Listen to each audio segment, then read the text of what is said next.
Hello the internet, my name's Laura, welcome back to my channel. So today is actually going to be a different video than I thought was going to be the video that was posting today. So if you stick around, I will tell you why.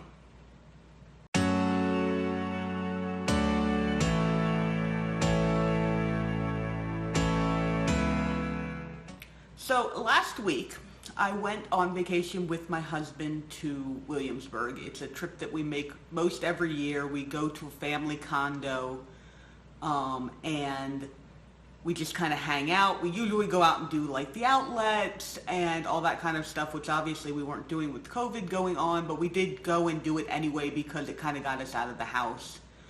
And I went to some nurseries because I wanted to go to some nurseries in the area, and I took video of me going around to the nurseries, and I had it all on my little USB guy. I think I showed it to you guys at one point, but it's a USB storage device that I plug into my phone, and it stores stuff, and that ended up getting corrupted.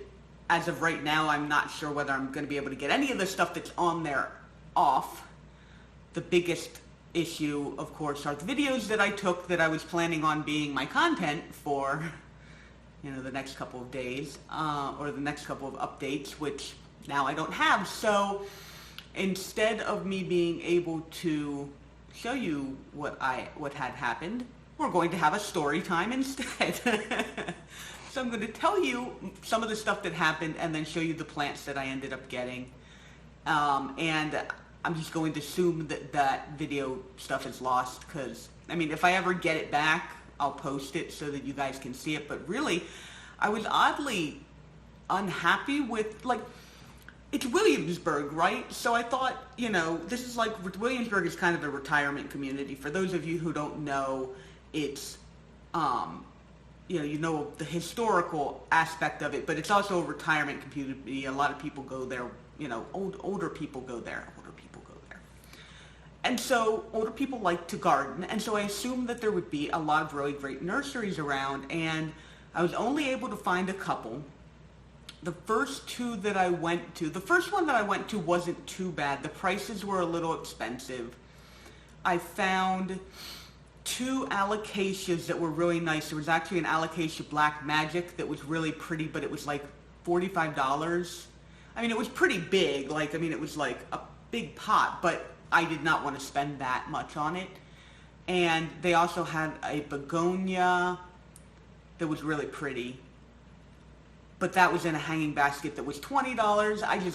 It was more than I wanted to spend on those things. And the second place that I went to,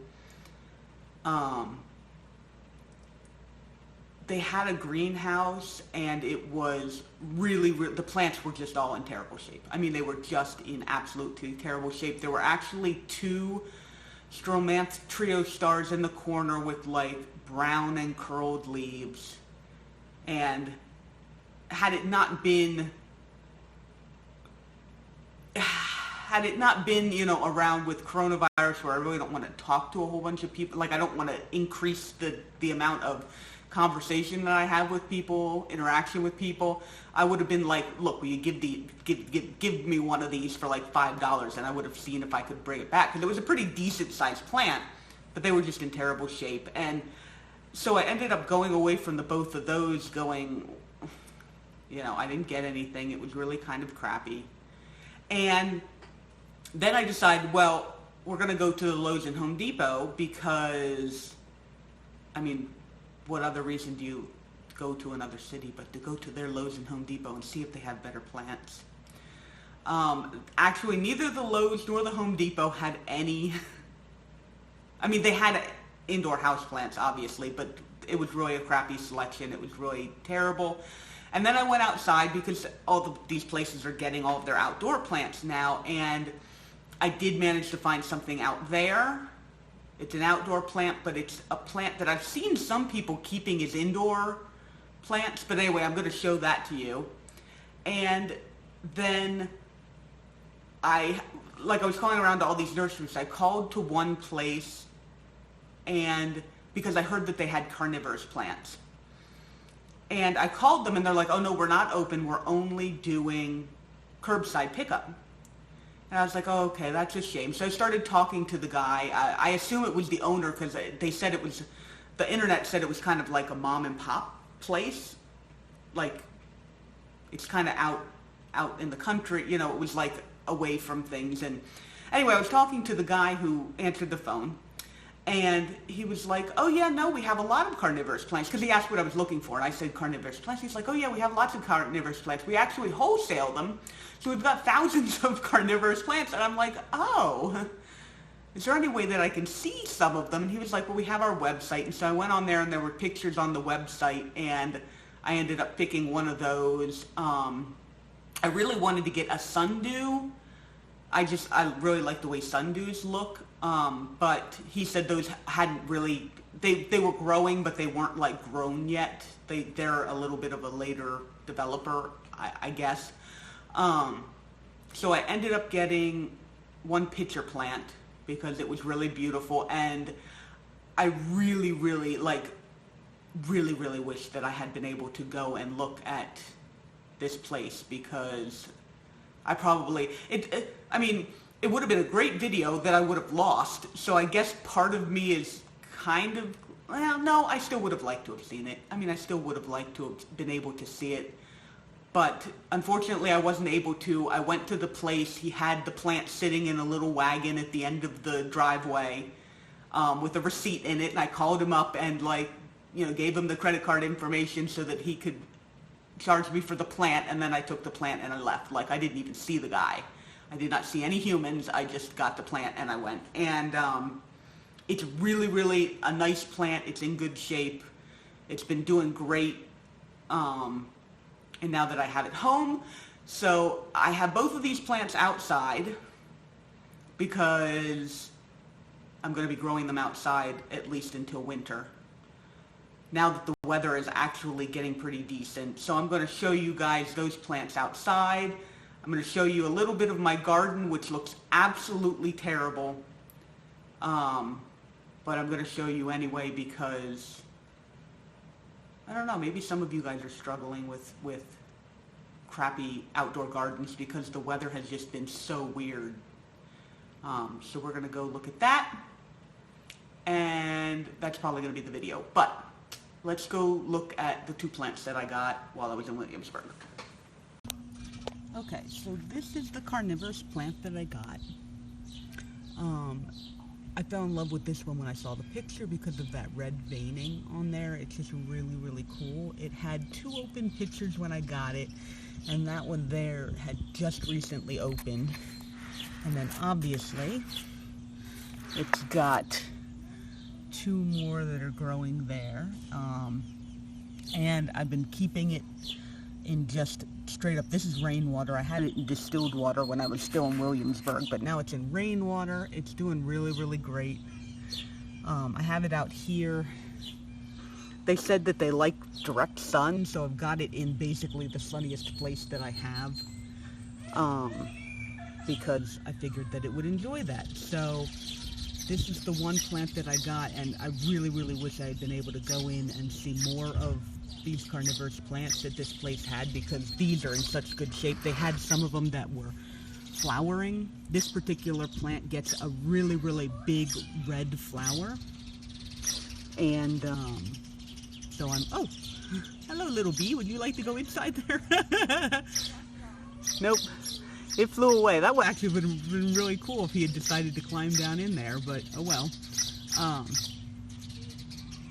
But anyway, I'm happy with this guy and probably going to be encouraged to get more carnivorous plants in the future. I looked up how to make a mini bog so that I could have a mini bog to put these guys in. I'm getting really excited about that, but I don't know when that might happen, so I'm going to move him back to where he was. The other plant, this plant I actually got from Lowe's. This is called a Persian Shield, and it's got these gorgeous black and purple patterned leaves on it,